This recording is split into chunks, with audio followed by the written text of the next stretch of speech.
Welcome back to my channel. तर start करूया आजचा ब्लॉग। तर मी आज तुम्हाला आमची गाय किती हजाराला मागितली होती व्यापाऱ्यांनी ते मी तुम्हाला दाखवणार आहे। तर चला स्टार्ट करूया आजचा ब्लॉग। तर आमच्या गोट्यामध्ये आता लहान मोठी जनावरे धरून 9 गाया आहेत। तर गायांचा आता तारा संपलेला आहे। तर आता आम्ही 60 रुपये महिने विकत ऊस घेतलेला आहे आणि सकाळ संध्याकाळ 7 ते 8 मध्ये आम्ही दररोज गायांना ऊस घालतो। तर गायांना आता बऱ्यापैकी कलर आलेला आहे, हे तुम्ही बघू शकता।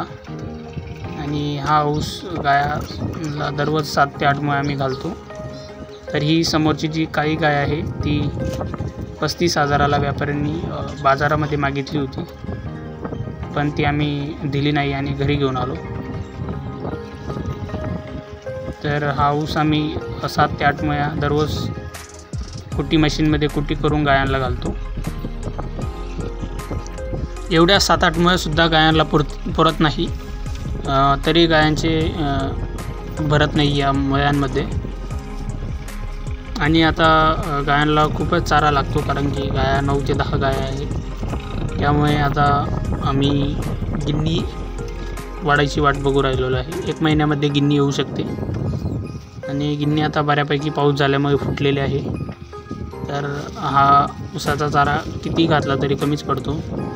तर ही काही गाय 35,000ला मागितली होती, तर आम्ही व्यापाऱ्यांना दिली नाही आणि घरी घेऊन आलेलो आहे। तर आता 1 महिना बाकी असेल या गाईचा आणि बऱ्यापैकी 8 ते 10 ते 12पर्यंत ही गाय दूध देते। तर आता आम्ही घरीच पिळायचा विचार आहे या गाईचा। गायांखाली चांगला ओट्टा आम्ही म्हणजे मुरुम दगड टाकून तयार केलेला आहे, हे तुम्ही बघू शकता। आणि गायांना फक्त 4 गव्हाणी ठेवलेले आहे आणि त्याच्यामध्ये गायांना हा चारा आम्ही घालतो। ते खाद्य ते टोकरामध्येच ठेवतो। लवकरच आम्हाला गायांसाठी शेड पण करायचे आहे। 50 फूट आम्ही गायांसाठी शेड पण करणार आहे, कारण पावसाळ्यामध्ये गायांना इथे पण चिखल पण होतो आणि जास्त पाणी साचल्यामुळे डास होतात आणि लंपी न्यूमोनिया आजार होण्याची शक्यता असते। आणि आमचं छोटंसं शेड आहे, एकच बाजूने आहे, ते आम्हाला डबल साईड शेड 50 फूट शेड आम्हाला करायचे आहे। तर ब्लॉग आवडला असेल तर चॅनलला लाईक, शेअर आणि सबस्क्राईब करा।